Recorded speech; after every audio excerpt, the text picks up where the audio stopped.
Hi students, ഇന്ന് നമ്മൾ discuss ചെയ്യുന്നത് electrical and electronics engineering module 1 part 12 ആണ്.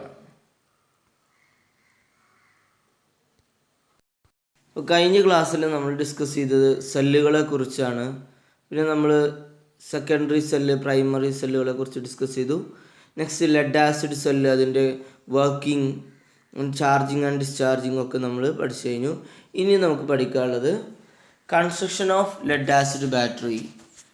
ഒരു ലെഡ് ആസിഡ് ബാറ്ററി പ്രാക്ടിക്കൽ കേസിൽ എങ്ങനെയാണ് കൺസ്ട്രക്ട് ചെയ്യുന്നത്, എന്തൊക്കെ പാർട്സുകൾ അതിലുണ്ട്, അതാണ് ഇനി നമ്മൾ ഡിസ്കസ് ചെയ്യുന്നത്.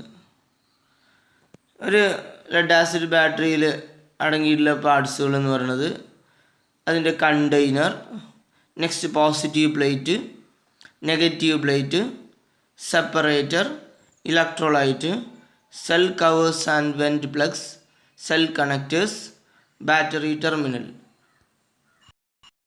ഇപ്പോൾ ഈ ഒരു ഫിഗർ നിങ്ങൾ ശ്രദ്ധിച്ചു കഴിഞ്ഞാൽ ഈ ഏകദേശം ഭാഗങ്ങളൊക്കെ നിങ്ങൾക്ക് കാണാൻ പറ്റും. ഫസ്റ്റ് ഓഫ് ആൾ നിങ്ങളുടെ ബാറ്ററി കേസിങ്, ഇതാണത് കേസിങ്. നെക്സ്റ്റ് ഇതാണ് നമ്മുടെ പോസിറ്റീവ് പ്ലേറ്റ് എന്ന് പറയുന്നത്. ഈ പോസിറ്റീവ് പ്ലേറ്റ് ഉണ്ടാക്കിയിട്ടുള്ളത് ഇതുപോലെ ഗ്രിഡ് ലാഗ് സ്ട്രക്ചറിൻ്റെ മേലെ ലെഡ് പെറോക്സൈഡ് പേസ്റ്റ് ചെയ്തിട്ടാണ്. ഇതാണ് നമ്മൾ ഇതാ ഗ്രിഡ് പ്ലേറ്റ് ആണ്. ആ ഗ്രിഡ് പ്ലേറ്റിൻ്റെ മുകളിലാണ് ലെഡ് പെറോക്സൈഡ്. ഇത് സാധാരണ ഈ ഗ്രിഡ് പ്ലേറ്റ് ഉണ്ടാക്കുക ആൻറ്റിമണി ബിസ്മത്ത് അലോയ് കൊണ്ടാണ്. അതിൻ്റെ മേലെ ആൻറ്റിമണി ലെഡ് അലോയ് കൊണ്ടാണ്. അതിൻ്റെ മേലെ നമ്മൾ ലെഡ് പെറോക്സൈഡ് പേസ്റ്റ് രൂപത്തിൽ തേച്ചുണ്ടാക്കിയതാണ് ഈ ലെഡ് പോസിറ്റീവ് പ്ലേറ്റ് എന്ന് പറയുന്നത്. നെക്സ്റ്റ് നെഗറ്റീവ് പ്ലേറ്റ് എന്ന് പറയുന്നത് ഇതാണ് നെഗറ്റീവ് പ്ലേറ്റ്. നെഗറ്റീവ് പ്ലേറ്റ് ഉണ്ടാക്കിയിട്ടുള്ളത് ഇതുപോലെ തന്നെ ഗ്രിഡ് ലാഗ് സ്ട്രക്ചർ കൊണ്ട് അതിൻ്റെ മേലെ സ്പോഞ്ചി ലെഡിൻ്റെ പേസ്റ്റ് തേച്ചത്. അതാണ് രണ്ട് പോസിറ്റീവ് പ്ലേറ്റും നെഗറ്റീവ് പ്ലേറ്റ് ഇതുപോലെ. എന്തിനാണ് ഇങ്ങനെ ഗ്രിഡ് പ്ലേറ്റ് അല്ലെങ്കിൽ ഗ്രിഡ് ലാഗ് സ്ട്രക്ചർ കൊണ്ട് ഉണ്ടാക്കിയെന്ന് വെച്ചാൽ അതിന് ഉറപ്പ് കിട്ടാൻ വേണ്ടിയിട്ടാണ്. Next separator. ഇതാണ് സെപ്പറേറ്റർ ഉണ്ടാക്കിയിട്ടുള്ളത് മൈക്രോ പോറസ് അതിൽ ചെറിയ ഹോൾസ് ഉള്ള വുഡ്, ഗ്ലാസ് പോലത്തെ മെറ്റീരിയൽസ് ആണ്. അത് ഈ പോസിറ്റീവ് പ്ലേറ്റിനും നെഗറ്റീവ് പ്ലേറ്റിനെയും തമ്മിൽ ഇലക്ട്രിക്കലി സെപ്പറേറ്റ് ചെയ്യുന്നു. പക്ഷേ അതിൻ്റെ ഉള്ളിലൂടെ ഇലക്ട്രോലൈറ്റ് പാസ് ചെയ്യാൻ വേണ്ടിയിട്ടാണ് അതിന് ചെറിയ ഹോൾസ് കൊടുത്തുള്ളത്. നെക്സ്റ്റ് ഈ ഒരു സെല്ലുകളെ ഈ ഒരു ഒന്നിച്ച് ഒരു set of positive and negative പ്ലേറ്റുകൾ അത് കണക്ട് ചെയ്യാനുള്ള സെൽ കണക്ഷൻ ഉണ്ടാവും. സെൽ കണക്ഷൻ അതുപോലെ തന്നെ അതിൻ്റെ കൂടെ തന്നെ സെല്ലിന് ഓരോന്നിനും കണക്ഷൻസ്, അതുപോലെ തന്നെ വെൻറ്റ് പ്ലഗ്സും ഉണ്ടാവും. അപ്പോൾ ഓരോ സെല്ലിലേക്കും ഇതുപോലെ ഇതാണ് വെൻറ്റ് പ്ലഗ്സ് എന്ന് പറഞ്ഞാൽ അതിലേക്ക് നമ്മൾ ഇലക്ട്രോലൈറ്റ് ഒഴിച്ചു കൊടുക്കാനുള്ളതാണ്. പിന്നെ ഇതിൽ ഇലക്ട്രോലൈറ്റ് നമ്മൾ ഇതിലേക്ക് ഫില്ല് ചെയ്യുക ഈ ഓരോ സെല്ലിൻ്റെ ഇടയിലേക്കും. ആ ഇലക്ട്രോലൈറ്റ് എന്ന് പറഞ്ഞാൽ ഡയലൂട്ട് H2SO4 ആണ്. നെക്സ്റ്റ് ഇതിൻ്റെ കേസിങ് സാധാരണ ഹാർഡ് റബ്ബർ കൊണ്ടാണ് ഉണ്ടാക്കാറുള്ളത്. സാധാരണ കേസിങ് എന്ന് പറയുന്നത് നമ്മൾ പുറമെ കാണുന്ന അതെല്ലാം അതിൻ്റെ ഉള്ളിൽ കേസിങ് ഉണ്ടാവും. പുറമെ പിന്നെ നമ്മൾ ഇതിനെ പ്രൊട്ടക്റ്റ് ചെയ്യാനുള്ള കവർ എന്ന് പറയുന്നത് പ്ലാസ്റ്റിക് അല്ലെങ്കിൽ അതുപോലത്തെ മെറ്റീരിയൽ ഉണ്ടാക്കിയതായിരിക്കും. അതിൻ്റെ ഉള്ളിൽ ഉള്ള ഒരു ഹാർഡ് റബ്ബർ കൊണ്ടുണ്ടാക്കിയ സെൽ കവർ കൂടെ ഉണ്ടാവും, കണ്ടെയ്നർ കൂടെ ഉണ്ടാവും. അപ്പോൾ ഇതിനെക്കുറിച്ച് നമുക്ക് ഇനി ബാക്കി നോക്കാം. അപ്പോൾ ഇനി ഇതിൽ നിന്ന് ഓരോന്നായിട്ട് ജസ്റ്റ് നമ്മളൊന്ന് ഡിസ്കസ് ചെയ്യാണ്. ഫസ്റ്റ് കണ്ടെയ്നർ എന്ന് പറഞ്ഞാൽ അത് ഈ പോസിറ്റീവ് പ്ലേറ്റും നെഗറ്റീവ് പ്ലേറ്റുകളെയും അതുപോലെ ഇലക്ട്രോലൈറ്റിനെയും ഹൗസ് ചെയ്യാൻ, അതിനെ ഉൾക്കൊള്ളാനുള്ളതാണ് കണ്ടെയ്നർ. അത് സാധാരണ ആസിഡ് റെസിസ്റ്റിംഗ് മെറ്റീരിയൽ കൊണ്ടാണ് ഉണ്ടാക്കിയിട്ടുള്ളത്. ഗ്ലാസ് അല്ലെങ്കിൽ ഹാർഡ് റബ്ബർ ഇതുപോലത്തെ മെറ്റീരിയൽ കൊണ്ടാണ് നമുക്ക് ആവശ്യത്തിനനുസരിച്ച് ഉണ്ടാക്കുന്നത്. അതാണ് കണ്ടെയ്നറിനെ കുറിച്ച് പറയാനുള്ളത്. നെക്സ്റ്റ് പോസിറ്റീവ് പ്ലേറ്റ് പറഞ്ഞു. പോസിറ്റീവ് പ്ലേറ്റ് എന്ന് പറയുന്നത് നമുക്കറിയാം ലെഡ് ആസിഡ് സെല്ലിലെ പോസിറ്റീവ് ഇലക്ട്രോഡ് എന്ന് പറയുന്നത് ലെഡ് പെറോക്സൈഡ് അല്ലെങ്കിൽ ലെഡ് ഡയോക്സൈഡ് ആണ്. അത് ഒരു ഗ്രിഡ് ഫ്രെയിമുമേലാണ് പേസ്റ്റ് ചെയ്തിട്ടാണ് ഉണ്ടാവുക, ഡെപ്പോസിറ്റ് ചെയ്ത രീതിയിലാണ് ഉണ്ടാവുക. ഞാൻ കാണിച്ചു തന്നു. ഇനി ഈ ഗ്രിഡ് ഫ്രെയിം ഉണ്ടാക്കിയിട്ടുള്ളത് ആൻറ്റിമണി ലെഡ് അലോയ് ഉപയോഗിച്ചിട്ടാണ്. ഈ നെഗറ്റീവ് പ്ലേറ്റ് സ്പോഞ്ചി ലെഡ് കൊണ്ട് ഉണ്ടാക്കിയിട്ടുള്ളത്. അതും ഇതുപോലെ തന്നെ ഗ്രിഡ് ഫ്രെയിമുമേ പേസ്റ്റ് ചെയ്തിട്ടുണ്ടാവുക. ഇനി ഈ ഗ്രിഡ് ഫ്രെയിം കൊടുക്കുന്നത് എന്തിനാന്ന് വെച്ചാൽ അതിന് സ്റ്റിഫ്നെസ് ആൻഡ് സ്ട്രെങ്ത് കിട്ടാൻ വേണ്ടിയിട്ടാണ്. നെക്സ്റ്റ് സെപ്പറേറ്റർ എന്ന് പറഞ്ഞാൽ അത് thin sheet of porous insulating മെറ്റീരിയലിൻ്റെ തിൻ ഷീറ്റാണ്. പോറസ് ആയിട്ടുള്ള വളരെ ചെറിയ ഹോൾസുള്ള പോറസ് ആയിട്ടുള്ളതാണ്. അത് നമ്മൾ പോസിറ്റീവ് ആൻഡ് നെഗറ്റീവ് പ്ലേറ്റിനെ ഇലക്ട്രിക്കലി സെപ്പറേറ്റ് ചെയ്യും. പക്ഷേ ഇലക്ട്രോലൈറ്റിന് അതിൻ്റെ കൂടെ പാസ് ചെയ്യാനുള്ള ഫ്രീ സർക്കുലേഷനില്ല, അത് നിർബന്ധമായിട്ട് കൊടുക്കണം. അതിനാണ് നമ്മൾ ചെറിയ ഹോൾസ് കൊടുത്തുള്ളത്. എന്നാൽ ഈ ഇലക്ട്രോലൈറ്റ് ഈ പോസിറ്റീവ് നെഗറ്റീവിൻ്റെ പ്ലേറ്റിൻ്റെ ഇടയിൽ ഉണ്ടായിക്കഴിഞ്ഞാൽ അവിടെ കെമിക്കൽ റിയാക്ഷൻ നടന്നുകൊണ്ട് നമ്മൾ ആൾറെഡി ഡിസ്കസ് ചെയ്തതാണ്. ഇനി ഇത് ഉണ്ടാക്കിയിട്ടുള്ളത് ട്രീറ്റഡ് വുഡ്, ഗ്ലാസ്, റബ്ബർ ഇതുകൊണ്ടൊക്കെയാണ്. നെക്സ്റ്റ് ഇലക്ട്രോലൈറ്റ് എന്ന് പറഞ്ഞാൽ ഡയല്യൂട്ട് സൾഫ്യൂരിക് ആസിഡ് ആണ്. ബാറ്ററി ഗ്രേഡ് സൾഫ്യൂരിക് ആസിഡ് ആണ് യൂസ് ചെയ്യുക. അത് സാധാരണ ആയിട്ട് 36% H2SO4-ഉം 64% വാട്ടറും, അങ്ങനെയാണ് ഇലക്ട്രോലൈറ്റ് ഉണ്ടാവുക. Next cell covers and vent plugs പറഞ്ഞു. ഓരോ സെല്ലിനെയും സെപ്പറേറ്റ് ഓരോ പാത്രം പോലെ കവർ ചെയ്ത് ഡിവൈഡ് ചെയ്തിട്ട് ഒരു കവറിനകത്തുണ്ടാവും. ഓരോ ഒരു മൗൾട്ടഡ് ഹാർഡ് റബ്ബർ കൊണ്ട് ഉണ്ടാക്കിയ ഇതാണ് ഉണ്ടാവുക. അപ്പോൾ അതിന് ഓരോ ഇപ്പോൾ നമ്മൾ പറഞ്ഞു മൊത്തം കണ്ടെയ്നറിന് പുറമെ ഉള്ളിലൊരു കണ്ടെയ്നർ, അതിൻ്റെ സെപ്പറേറ്റ് ഓരോ സെല്ലുകളെയും. ഇപ്പോൾ 12 വോൾട്ട് ബാറ്ററി ആണെങ്കിൽ 6 സെല്ലുകളുണ്ടാവും. ഒരു സെല്ലിൻ്റെ വോൾട്ടേജ് എന്നാൽ 2.05 അല്ലെങ്കിൽ 2.1 വോൾട്ടിൻ്റെ അടുത്താണ്. അപ്പോൾ ഏകദേശം 12.6 വോൾട്ടാണ് ഒരു 12 വോൾട്ട് ബാറ്ററി എന്ന് പറയുന്നത് ഉണ്ടാവുക, സാധാരണ നമ്മൾ കാറുകളിലൊക്കെ കാണുന്ന ബാറ്ററി. അപ്പോൾ ഇതിൽ 6 സെല്ലുകളുണ്ടാവും. 6 സെല്ലുകളും അപ്പോൾ സെപ്പറേറ്റ് ചെയ്തിട്ട് അതിനെ മോൾഡ് ചെയ്യാൻ അതിനെ ഹൗസ് ചെയ്യാൻ, അതിന് നിൽക്കാൻ വേണ്ടിയിട്ടാണ് സെൽ കവേഴ്സ്. വെൻറ്റ് പ്ലഗ്സ് എന്ന് പറഞ്ഞാൽ അതിലേക്കൊക്കെ എന്തുണ്ടാവും, വെൻറ്റ് പ്ലഗ് കൊടുത്തിട്ടുണ്ടാവും. അഥവാ നമ്മൾ ഇതിലേക്ക് ഇലക്ട്രോലൈറ്റ് ഒഴിക്കാൻ വേണ്ടിയിട്ട്.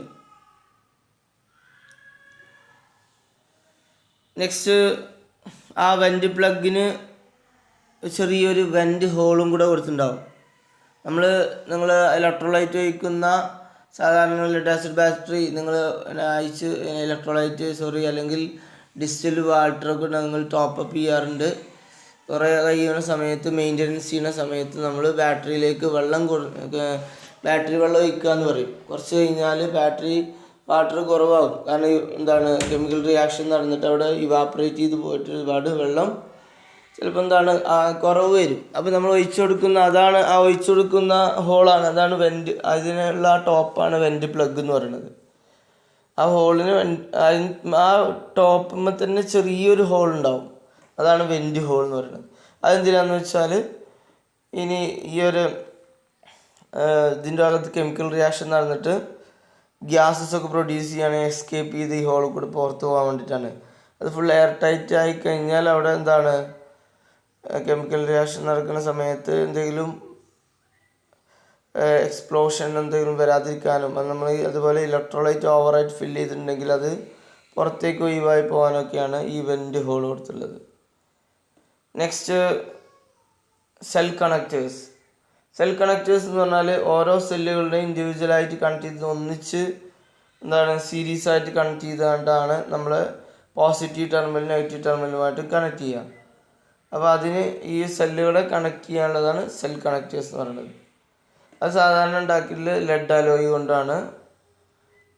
അതിന് പ്രോപ്പർ കോട്ടിങ് നമ്മൾ കൊടുക്കാറുണ്ട്. സാധാരണ ഈ ലെഡ് നമ്മളെ ഇലക്ട്രോലൈറ്റുമായിട്ട് കമ്പൈൻ ചെയ്തിട്ട് കെമിക്കൽ റിയാക്ഷൻ നടക്കാതിരിക്കാൻ അതിൻ്റെ മേലെ പ്രോപ്പറായിട്ട് നമ്മൾ കോട്ടിങ് കൊടുക്കും. Last battery terminals. ബാറ്ററി ടെർമിനലിൽ സാധാരണ പോസിറ്റീവ് ടെർമിനൽ ഉണ്ടാവും, നെഗറ്റീവ് ടെർമിനൽ ഉണ്ടാവും. അതിൻ്റെ പൊളാരിറ്റീസ്, അതിന് പ്ലസ് മൈനസ് അതിന് മാർക്ക് ചെയ്തിട്ടുണ്ടാവും. സാധാരണ പോസിറ്റീവ് ടെർമിനലിന് വണ്ണം കൂടുതലായിരിക്കും, നെഗറ്റീവ് ടെർമിനൽ വണ്ണം കുറച്ച് കുറവായിരിക്കും. അങ്ങനെയാണ് കൺസ്ട്രക്ട് ചെയ്യാറുള്ളത്. ഈ പോസിറ്റീവ് ടെർമിനൽ നമ്മൾ സെല്ലുകളുടെയൊക്കെ പോസിറ്റീവ് പ്ലേറ്റുമായി ടോട്ടലി കണക്റ്റേഴ്സ് ഈ സെൽ കണക്ടർ ഉപയോഗിച്ച് കണക്റ്റഡ് ആയിരിക്കും. അതുപോലെ നെഗറ്റീവ് ടെർമിനൽ എല്ലാ നെഗറ്റീവ് പ്ലേറ്റിൻ്റെയും ഒന്നിച്ച് അതിൻ്റെ സെൽ കണക്ടർ മുഖേന കണക്ട് ചെയ്തിട്ടുണ്ടാവും. അപ്പോൾ നമുക്ക് ടോട്ടൽ വോൾട്ടേജ് നമുക്ക് ആ സെൽ ടെർമിനൽ ഇടയിൽ ടോട്ടൽ വോൾട്ടേജ് നമുക്ക് കിട്ടും. ആ ടെർമിനൽക്കിടയിൽ പോസിറ്റീവ് ആൻഡ് നെഗറ്റീവ് ടെർമിനലിനിടയിൽ നമുക്ക് ടോട്ടൽ വോൾട്ടേജ് കിട്ടും. അതുമായി നമ്മൾ ആ ബാറ്ററി നമ്മൾ ലോഡിലേക്ക് കണക്ട് ചെയ്യണമെങ്കിൽ. അപ്പോൾ ഇത്രയാണ് ഒരു ബാറ്ററിൻ്റെ കൺസ്ട്രക്ഷൻ വരുന്നത്. അപ്പോൾ ഇനി നമുക്ക് പറയാനുള്ളത് കപ്പാസിറ്റി ഓഫ് ബാറ്ററിയാണ്. അതിനു മുന്നേ നമ്മൾ ഈ കൺസ്ട്രക്ഷൻ ഓഫ് ബാറ്ററി പലപ്പോഴും എക്സാമിന് ചോദിച്ചിട്ടുള്ളതാണ്. 6 മാർക്കിന് അല്ലെങ്കിൽ 8 മാർക്കിന് അല്ലെങ്കിൽ 9 മാർക്ക് വരെ ചോദിക്കാറുണ്ട്. 7-8 മാർക്കുകൾ കൂടുതൽ ചോദിക്കാറ്. വളരെ ഇമ്പോർട്ടൻ്റ് ആയിട്ട് സിമ്പിളായിട്ട് പഠിക്കാൻ പറ്റിയ ടോപ്പിക് വന്നു. അപ്പോൾ അതെന്ത് എല്ലാവരും പഠിക്കുക. Next capacity of battery.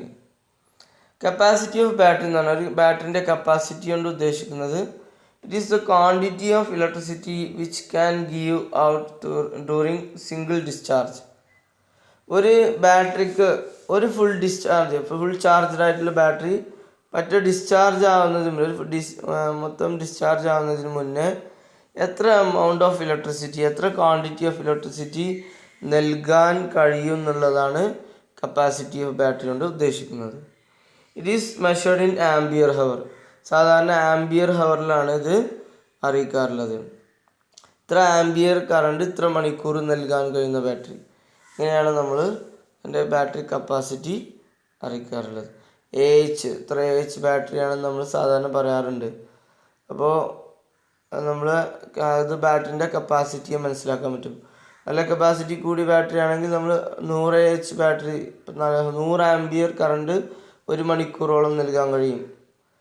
അതേ ബാറ്ററിക്ക് നമ്മൾ കുറഞ്ഞ ഒരു 10 ആംബിയറാണ് എടുക്കുന്നതെങ്കിലോ അത് നമുക്ക് ആ ബാറ്ററിയിൽ നിന്ന് ഏകദേശം 10 ആംബിയർ കറണ്ട് 10 മണിക്കൂറോളം നൽകാൻ കഴിയും ആ 100 AH ബാറ്ററിക്ക്. ഓക്കെ, അപ്പോൾ അവിടെ നമുക്ക് മനസ്സിലാക്കാം ആംബിയർ ഹവർ AH കൂടുന്നിടത്തോളം ബാറ്ററിയുടെ കപ്പാസിറ്റി കൂടും. അതുകൊണ്ടാണ് നമ്മൾ മൊബൈൽ ഫോൺസിൻ്റെ കേസിലൊക്കെ നമ്മൾ പറഞ്ഞേക്കാം 3000 mAh, 2000 mAh, 1000 mAh ബാറ്ററി എന്നൊക്കെ പറയും അല്ലേ. അതെന്താണ് mAh എന്ന് ഉദ്ദേശിക്കുന്നത് മില്ലി ആംബിയർ ഹവറാണ്. അഥവാ അവിടെ മൊബൈൽ ഫോണിൻ്റെ കേസിൽ നിന്ന് ആംബിയർ ഹവർ അത്രയും വലിയ കപ്പാസിറ്റിന് വേണ്ട ആവശ്യമില്ല. മില്ലി ആംബിയർ ഹവറിലാണ് നമ്മൾ പറയുക. 10⁻³ ആംബിയർ ആണ് മില്ലി ആംബിയർ. 1000-1 മില്ലി എന്ന് പറഞ്ഞാൽ. അപ്പോൾ 3000 mAh എന്ന് പറഞ്ഞാൽ 3000 മില്ലി ആംബിയർ ഹവർ കപ്പാസിറ്റിയുള്ള ബാറ്ററി. അപ്പോൾ 4000 mAh എന്ന് പറഞ്ഞാൽ 4000 milli ampere hour capacity battery. അപ്പോൾ സ്വാഭാവികമായിട്ടും 4000 mAh ബാറ്ററിക്ക് 3000 mAh ബാറ്ററിയേക്കാളും കപ്പാസിറ്റി കൂടുതലാണെന്ന് നമുക്ക് മനസ്സിലാക്കാൻ പറ്റും. നെക്സ്റ്റ് എന്ന് പറയുന്നത് എഫിഷ്യൻസി ഓഫ് ബാറ്ററി. ഒരു ബാറ്ററിൻ്റെ എഫിഷ്യൻസി എങ്ങനെ കാണാം? First one ampere hour efficiency.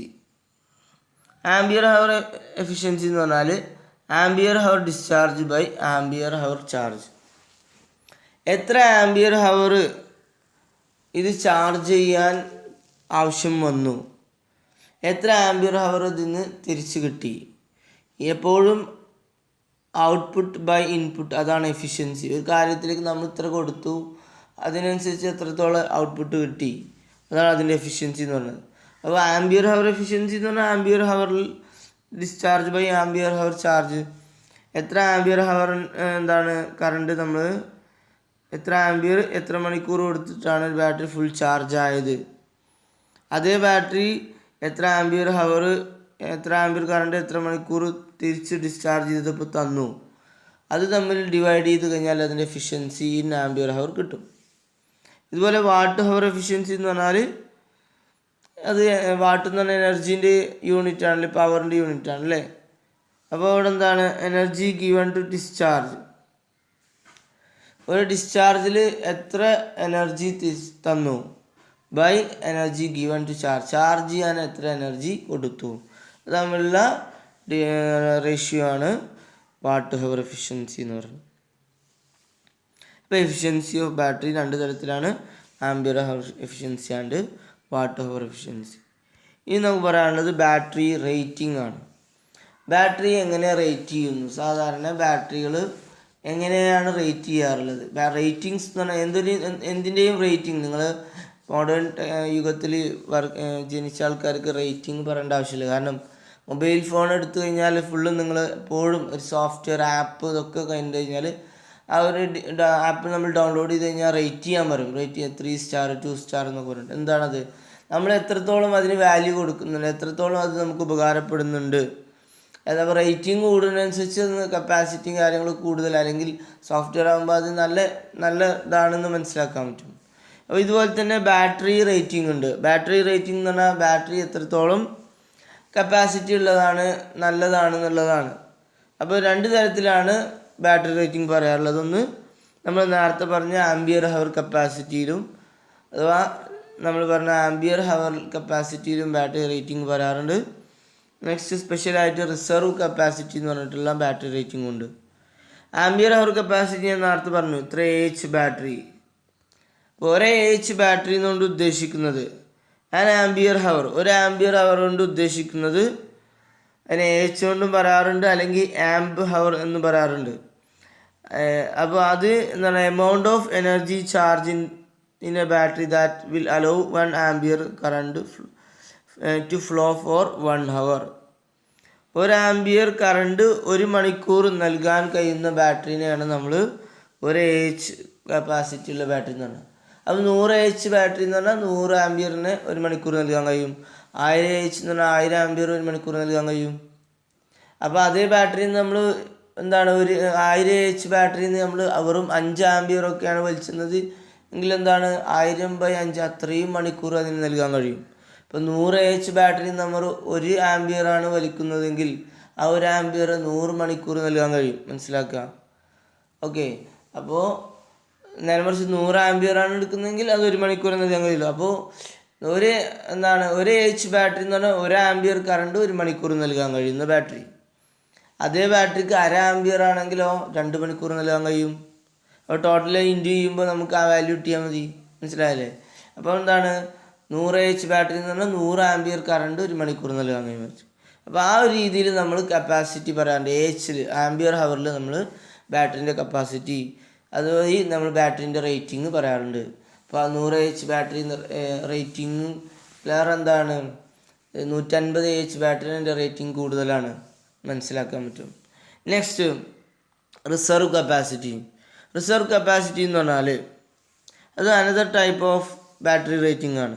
It is the number of minutes a fully charged battery can sustain a designated constant load, usually 25 ampere before it is fully discharge fully discharged. Usual condition under 12 volt battery, the battery voltage will have fallen to 10.5 volts. അപ്പോൾ അങ്ങനെ എന്താണ്, ആ ഒരു വാക്കുകൾ കണ്ടിട്ട് confusion ആവേണ്ട ആവശ്യമൊന്നുമില്ല. വളരെ സിമ്പിളായിട്ട് പറഞ്ഞുതരാം. എന്താണ് ഒരു ബാറ്ററിൻ്റെ റിസർവ് കപ്പാസിറ്റി എന്ന് പറഞ്ഞാൽ എന്താണ്, യൂഷ്വലി ഒരു കോൺസ്റ്റൻറ്റ് ലോഡ്, സാധാരണ 25 ആംബിയർ കറണ്ട് 25 ആംബിയർ കറണ്ട് ഒരു ഫുൾ ചാർജ്ഡ് ബാറ്ററിക്ക് എത്ര മിനിറ്റ് നൽകാൻ കഴിയും? നേരത്തെ പറഞ്ഞത് എത്ര 1 മണിക്കൂർ എന്താണ് എത്ര ആംബിയർ കറണ്ട് നൽകാൻ കഴിയും എന്നാണ് പറഞ്ഞത്. ഇപ്പോൾ പറഞ്ഞത് അങ്ങനെയല്ല. എന്താണ് ഇവിടെ എന്താണ്, ആംബിയർ കറണ്ട് കോൺസ്റ്റൻ്റ് ആണ് 25 ആംബിയർ. 25 ആംബിയർ ഒരു ബാറ്ററിക്ക് എത്ര മിനിറ്റ് നൽകാൻ കഴിയും?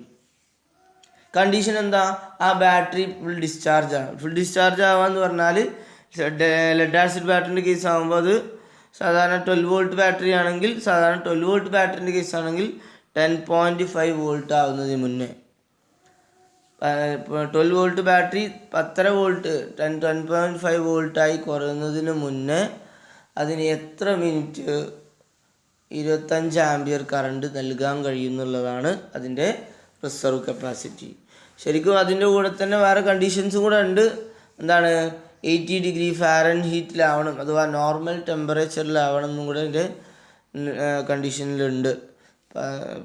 ഒന്നുകൂടി നമ്മൾ ഡീപ്പായിട്ട് പോവുകയാണെങ്കിൽ. അപ്പോൾ വളരെ സിമ്പിളായിട്ട് പറയുകയാണെങ്കിൽ 25 ആംപിയർ കറണ്ട് എത്ര മിനിറ്റ് ഒരു ബാറ്ററിക്ക് നൽകാൻ കഴിയും, അഥവാ 12 വോൾട്ട് ബാറ്ററി 10 വോൾട്ടായി കുറയുന്നതിന് മുന്നേ 25 ആംപിയർ കറണ്ട് എത്ര മിനിറ്റ് നൽകാൻ കഴിയും എന്നുള്ളതാണ് അതിൻ്റെ റിസർവ് കപ്പാസിറ്റി എന്ന് പറയുന്നത്. ഇനി നമുക്ക് പറയാനുള്ളത് maintenance of lead acid cell. Lead acid cell എങ്ങനെയൊക്കെ മെയിൻറ്റെയിൻ ചെയ്യാം?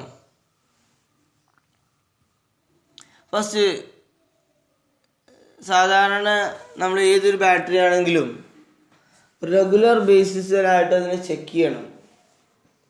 നമ്മളൊരു ബാറ്ററി വാങ്ങിയാൽ പോരാ, ഒരു വാഹനത്തിൽ യൂസ് ചെയ്യുമ്പോഴാണെങ്കിലും നമ്മൾ വീട്ടിൽ നമ്മൾ ഇൻവെർട്ടേഴ്സിന് യൂസ് ചെയ്യുന്ന ബാറ്ററി ആണെങ്കിലും ഒക്കെ അത് ഫസ്റ്റ് പോയിന്റ് എന്ന് പറയുന്നത് റെഗുലറായിട്ട് അത് എന്ത് ചെയ്യണം, ചെക്ക് ചെയ്യണം.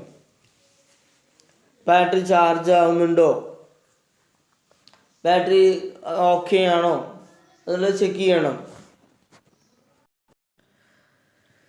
അപ്പോൾ റെഗുലർ ബേസിസിൽ ബാറ്ററി ചെക്ക് ചെയ്യണം എന്നുള്ളതാണ് ഫസ്റ്റ്. അഥവാ ബാറ്ററി ചാർജ് ആവുന്നുണ്ടോ. അപ്പോൾ ചാർജ് ആവാത്ത കണ്ടീഷൻ എന്താണെന്ന് വെച്ചാൽ അതിൻ്റെ ടെർമിനൽസ് ചിലപ്പോൾ ലൂസാവാം, അല്ലെങ്കിൽ ടെർമിനൽസിന്മേ പൂപ്പലുകൾ അഥവാ ഡിഫറെൻറ്റ്